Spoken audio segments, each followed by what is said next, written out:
정맥류 진단을 받으신 분들이 가장 많이 하시는 질문 중에 하나가 치료 방법입니다. 그래서 오늘은 치료 방법에 대해서 간단히 정리해 드리겠습니다.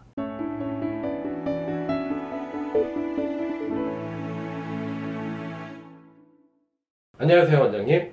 안녕하세요. KCS 하지정맥류 네트워크 김창수 원장입니다. 하지정맥류 치료에는 크게 세 가지로 분류할 수 있습니다. 첫 번째, 보존적 치료법입니다. 네이버에 검색해 보면은 보존적 치료는 질병의 궁극적인 원인을 해결하는 치료가 아니라 현재 나타난 증상을 치료하면서 호전을 기대하는 치료이다. 여기에는 통증을 줄이는 약물, 물리치료, 주사치료 등이 포함된다라고 되어 있습니다. 하지정맥류의 보존적 치료에는 압박 스타킹 착용과 정맥 활성 약물 복용이 있습니다. 보존적 치료에 스타킹 착용은 들어본 것 같은데 정맥 활성 약물 복용은 좀 생소합니다. 그런가요? 정맥 활성 약물은 예전에는 치질 환자들에게 많이 사용하였던 약물인데요. 요즘은 하지정맥류 환자에게도 많이 사용하고 있습니다. 치질과 하지정맥류는 정맥에 생기는 같은 기전의 질병입니다. 항문에 생기는 정맥류가 치질이고 다리에 생기는 정맥류가 하지정맥류인 셈이지요. 여러분들이 광고를 통하여 많이 알고 계시는 센시아 등이 대표적인 약입니다.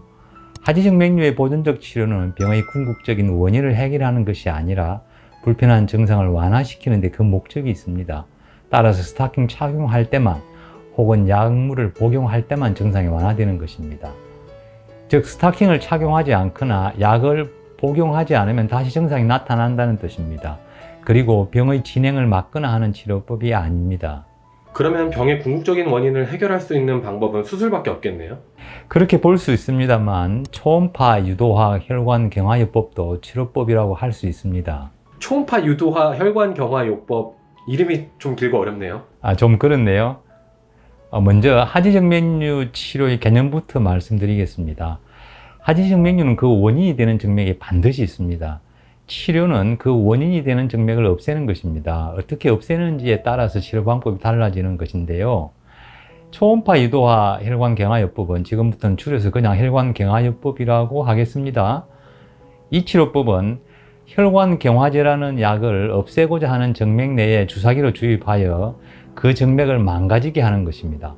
망가진 정맥은 우리 몸에서 자연스럽게 흡수합니다. 그런데 대부분의 정맥류의 원인이 되는 정맥은 육안으로 즉 그냥 봐서는 보이지 않습니다. 그래서 초음파를 이용하는 것입니다. 초음파를 보면 잘 보입니다. 초음파를 보면서 원인이 되는 정맥 내에 혈관 경화제를 주입하는 것입니다. 이 치료법은 비교적 간단하고 간편합니다. 하지만 단점도 좀 있습니다. 초기이면서 정맥의 크기가 작으면 비교적 성공률이 높은데 진행이 되어 있고 정맥의 크기가 크면 재발률이 높은 게 단점입니다. 예전에 스트리핑 수술, 즉 발거술만 있을 때는 이 치료법도 많이 사용하였는데요. 발거술 외의 좋은 치료법이 많이 나오면서 이 치료법을 선택하는 분들이 많이 줄었습니다. 그럼 수술적인 치료법들이 있겠네요? 수술적인 치료법으로는 크게 세 가지 정도로 분류할 수 있습니다. 첫 번째는 앞서 말씀드린 스트리핑, 즉 발거술이 있습니다. 두 번째는 열치료가 있습니다. 마지막으로는 비열치료가 있습니다. 발거술은 아까 말씀하신 예전부터 해왔던 수술을 말씀하시는 거죠? 그렇습니다. 절개에서 원인이 되는 정맥을 물리적으로 제거하는 방법을 말합니다. 반면에 열치료법은 절개해서 물리적으로 정맥을 제거하는 것이 아니라 절개하지 않고 정맥 내에 작은 파이버나 카테터 등의 기구를 넣어서 정맥을 망가뜨리는 방법인데요. 열을 가해서 정맥을 망가뜨리는 방법이 열치료이고 비열치료는 열을 이용하지 않는 방법을 말합니다. 열치료로는 레이저 고주파가 여기에 해당되고 비열치료에는 베나실 클라리베인이 해당이 됩니다. 지금까지 하지정맥류 치료 방법에 대한 설명이었습니다. 다음 시간에는 각각의 치료법들에 대해서 좀 더 자세하게 설명을 드리도록 하겠습니다. 감사합니다.